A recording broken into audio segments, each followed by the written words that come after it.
Today, I have the privilege of not only speaking with, a guru in terms of CX and a CX practitioner, but also one of Enlighten's long-standing clients, Antonia. So welcome and thank you for chatting with us. Thank you, Brendon. It is lovely to be here.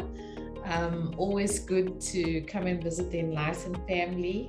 You guys bring such a breath of fresh air and newness to everything. So yeah, I'm always inspired. Thanks, Antonia. Good to have you. So Antonia Oakes is the client experience or customer experience and responsible business executive for Old Mutual Insure. And she really is a guru at not only operationalizing the client experience, but also designing CX strategies for the financial services sector. And I suppose what I really would like to chat to you today is how technology is transforming and disrupting CX strategies within the financial services industry. But before we get to that, what's really struck me is Old Mutual Insure is the oldest insurer in South Africa. And for some companies, when they kind of have been around for too long, in inverted commas, they become a bit of an incumbent and they kind of have a bit of a blind spot. And this really hasn't been the case for Old Mutual Insure because they've just constantly evolved and kind of stayed ahead of the curve. What's the secret? I can't give you all the Not all the secrets. But I guess, 186 years old, that is crazy. But I think has really stood the test of time. And with new leadership, new thinking comes to the fore, and the fact that we are living in a world that has been nudged and heightened by the pandemic, which literally is about digital disruption. Sure. And we have to play catch up, but I don't think it really was catch up because that was in our plan. The fact that we understand our customers, we already could see before the pandemic that this is the way that we have to go. Our brokers similarly need to have a mutual, ease of doing business for a better customer experience. Sure. So within our strategy was operational excellence. And with operational excellence in the insurance industry, it means how do we use digital? How do we use AI? How do we use technology to best suit the customer's needs, but also to give us the competitive advantage as well? But as we know, in the insurance industry, it's been difficult to come to the party with the best of digital solutions. But I guess now we have no choice because the customers are in the space where they're wanting that. Yeah. I'm glad you mentioned that. Within financial services, customer expectations are extremely high. What's been your experience or kind of exposure to designing CX strategies to meet and exceed those needs? I suppose with and I think I mentioned this to you earlier, with the CX maturity of an organization, the demands are higher, not only internally, but specifically more from a customer expectation perspective. And what we're seeing, and when I say customer in our world, because we are an intermediated business, I mean the risk advisor, the intermediary, the broker. So interchangeably, I'm talking about the broker and the customer. So they expectations have really just reached the sky, if I may put it that way.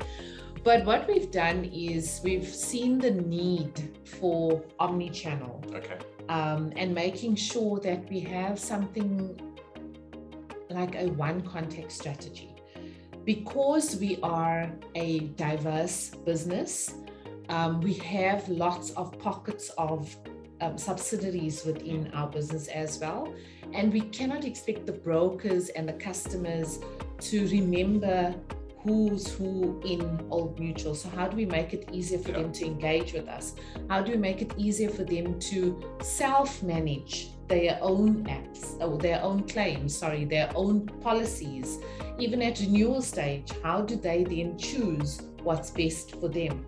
So that is the whole idea, Brendon, in terms of really putting yourself in the customer's shoes and giving them something that maybe that they don't know that they needed. So always staying ahead of the curve. Yeah. And that goes back to the business strategy. Absolutely. Yeah. So, Antonia, what has been or continues to be, I suppose, the kind of number one driving factor in terms of transformation and CX transformation within the financial services space? So I think we come back to the 360 view of the customer. And as much as we can say it's an old cliche, but fundamentally, have we got it right in any business? Yeah. It's been a challenge. That is the first one. The second one is ROI. So the ROI of CX. So those two, and I'll just name those two things in transformation of CX in a business, have been paramount in our world, specifically due to the changes in customer behavior.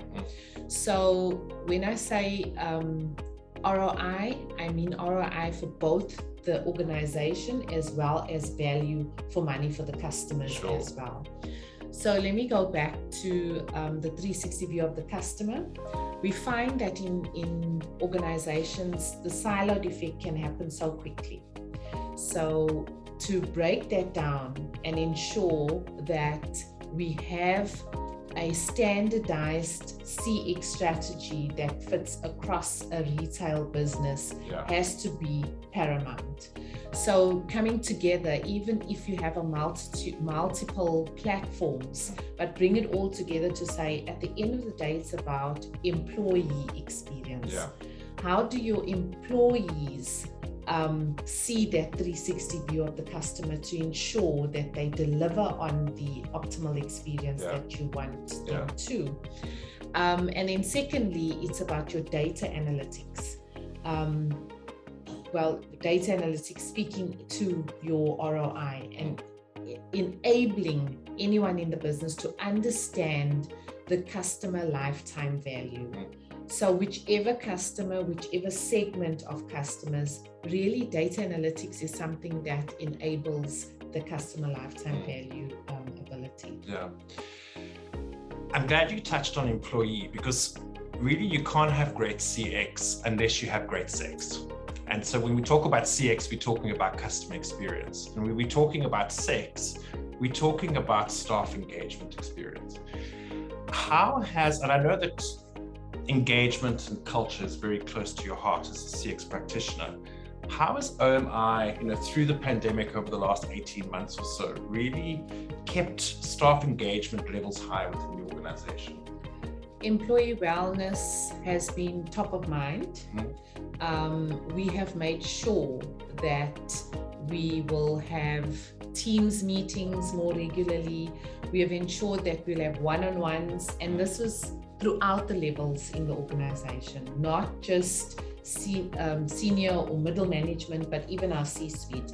So that has been quite good. And also what we've seen is a lot of surveys, but fun, interactive type of surveys, whether it's just quick glimpses of, let me get to know what's happening in your world, quickly give me, how are you feeling, what is your mood? But we've had to heighten our level of engagement with our staff, more so because we are not sitting next to each other, or we could bump into each other in the corridor or at the water cooler. But primarily as an organization, we are a company that cares for our employees. And with working from home becoming really challenging for a lot of our employees, we've decided to put extra eye care sessions extra connect sessions from the MD right through to our junior level management as well, but also just create some fun. So we have a social committee, and the social committee really have been hard at work making sure that we have fun while doing our work. And in some instances, your families are invited because we know your families are there. So your families are invited to participate. And at the end of the day, it becomes a very good working environment, even though it's work from home. So so our employees have always been top of mind, but most recently with the pandemic, that has been our primary focus. And also to ensure that mental stability, because mental health has been something that has come up, anxiety, people feeling insecure about their jobs, not knowing whether they are going to fall ill with COVID, and even whether they're going to live, what's going to happen to their family. So all these things really sort of catapulted out of control, but we had to, as an employer, make sure that we show our employees that we care. Great. Alongside technology is an obvious one. What we see as a disruptor as well is really centered around authentic care. So in terms of the financial services sector, when we think about authentic care, what do you think needs to be considered? So I would think authentic care means, look, and I'd take two segments. So I'd say your employees and your customers.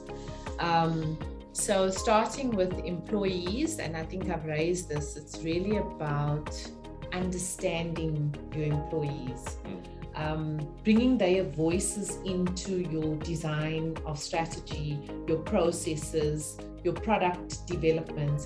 And we're seeing that more and more because it's so easy just to pull someone into a Teams meeting. Compared to previously where you had to go and look for them somewhere in a boardroom.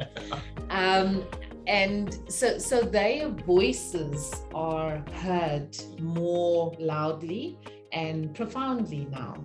When it comes to customers, authentic care is about really empathizing and putting yourself in the customer's shoes. So we run a Magical Moments program that depicts that authentic care optimally.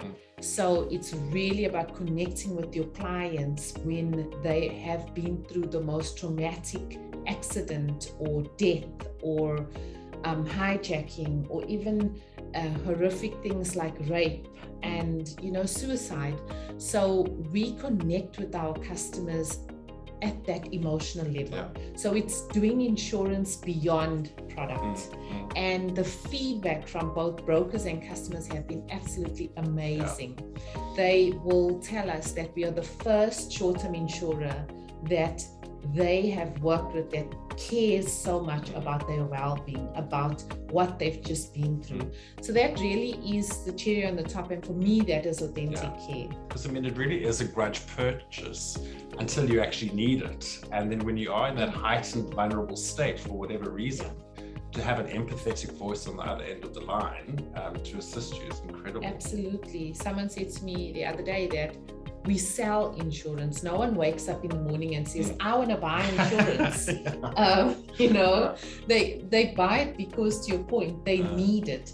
But you'll never wake up 3 o'clock in the morning like, I want that shoe. To wake up and say, I want insurance. Let's have a look at your shoe. So absolutely, it is a grudge purchase, but that authentic care creates that emotional connection. Antonia, always amazing chatting to you. You are clearly very passionate, not only about client experience and employee experience and engagement, but just also the financial services sector and insurance as a whole. So thank you very much. It's been my pleasure. Thank you, Brendon. Thank you.